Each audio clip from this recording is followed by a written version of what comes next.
Hey everyone, it's your friend from Global Properties channel back with another video. Today we're talking about India, a place where the real estate market is growing super fast. Whether you're dreaming of a vacation home in Goa or want to invest in busy Mumbai, there are some really important real estate rules you need to know. In this video, we're breaking down the top 10 real estate laws in India that every buyer should understand. We'll cover everything from who can buy property to taxes, so stay tuned. Let's get started. First things first, let's see who can buy property in India. Law 1. Foreign ownership. If you're a non-resident Indian or a person of Indian origin, you're good to go. You can buy homes or businesses in India without much trouble. However, there are some rules about farmland, plantations, and farmhouses. The Indian government wants to make sure Indian farmers keep owning farmland. If you really want to own a piece of India's farmland, you'll need to talk to a special lawyer.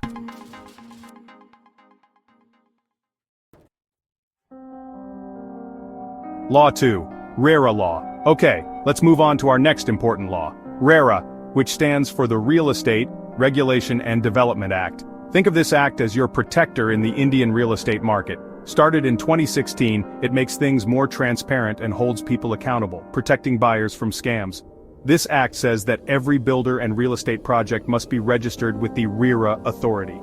Always check if the builder and project are RERA registered by visiting the RERA website.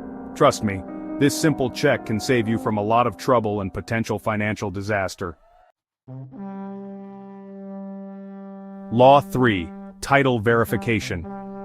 Now, let's talk about something called title verification. You can't just believe that the person selling the property actually owns it without any problems. In India, it's super important to check the property title to make sure there are no arguments or legal claims on it. To verify the title, you'll need to hire a lawyer who knows all about property law. A clear title is a must for a smooth transaction and protects you from buying into a problem. Remember, it's better to be safe than sorry, especially when it comes to real estate. Law 4. Stamp duty. Alright, so you've found your dream property in India, check the title, and you're ready to make it yours. But wait, before you start planning your housewarming party, there are two more important things: stamp duty and property registration.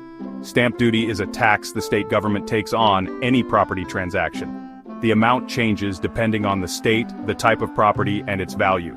Once you've paid your dues, you need to register the property with the local sub-registrar's office.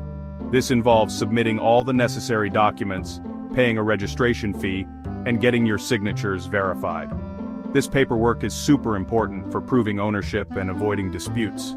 Plus, once the registration is complete, you'll receive a new property document with your name on it. Law 5. Transfer of property. Okay, we've covered a lot already, but get ready because we're diving into another important law, the Transfer of Property Act. This act sets the rules for how property can be sold, leased, rented, or gifted in India. It defines the rights and responsibilities of both the buyer and the seller, making sure everything is fair. Understanding your rights under this act is crucial for preventing fraud and ensuring a smooth transaction. Before you sign any agreement, get familiar with the key parts of the Transfer of Property Act, and, as always, if you're unsure about anything, talk to a qualified legal professional. Law 6. Property tax. Alright, let's talk about everyone's favorite topic, taxes. I know, nobody likes paying taxes, but they're a part of life, especially when you own property.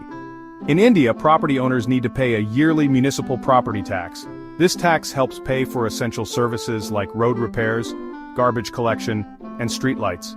Property taxes in India are relatively low compared to other countries, but rates change depending on the city, location, and size of the property. Before you buy, check the local property tax rates and include them in your budget. Paying your property taxes on time is crucial to avoid penalties, legal action, or even losing your property. Stay on top of your tax obligations and enjoy your Indian property without any unnecessary stress. Law 7. Land use. Alright, imagine this. You finally found the perfect piece of land in India. You're picturing your dream home, complete with a garden, a terrace, and maybe even a swimming pool. But wait, before you celebrate, there's one crucial thing you need to check: land use zoning regulations. India has strict zoning laws that determine how land can be used to ensure planned development and maintain a good quality of life. Zoning classifications typically include residential, commercial, industrial, agricultural, and mixed use. Each classification has its own set of rules regarding the types of buildings allowed, building heights, parking requirements, and more. Do your research and make sure the property you want matches your plans for it. Law 8. Apartment ownership. Now let's talk about owning an apartment in India, specifically, the Apartment Ownership Act. This act governs multi-unit buildings, like apartments and condominiums, and outlines the rights and responsibilities of both the owners and the association. One key aspect is the concept of common areas, which are shared spaces within the building. The act specifies how these common areas are owned and maintained, and how the costs are shared among the apartment owners.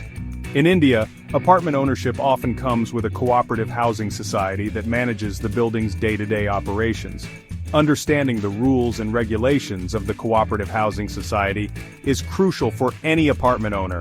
Make sure you're comfortable with the society's rules and regulations before you buy into a building.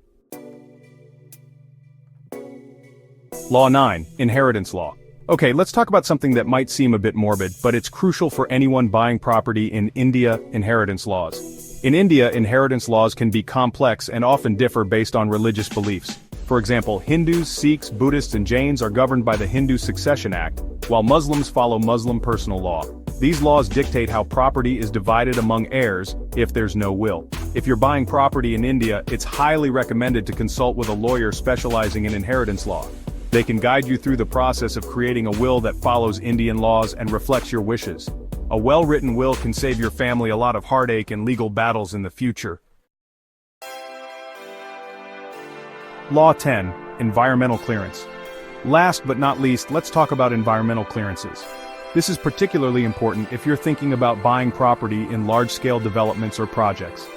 India has strict regulations to ensure sustainable development, and large-scale projects often require environmental clearances before construction can begin.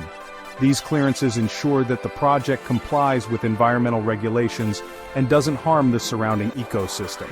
If you're buying property in a large development, verify if the project has obtained all necessary environmental clearances. Projects without proper clearances can face legal challenges, delays, and even demolition orders, leading to significant financial losses for investors. So there you have it, folks. Those are the 10 essential real estate laws you must know before buying property in India. Understanding these laws can save you from a lot of trouble, stress, and money. Remember, knowledge is power, especially in the world of real estate. If you're serious about buying property in India, talk to a qualified legal professional who specializes in Indian real estate law. For more helpful tips and insights on real estate, make sure to like, comment, and subscribe to the Global Properties channel. See you next time.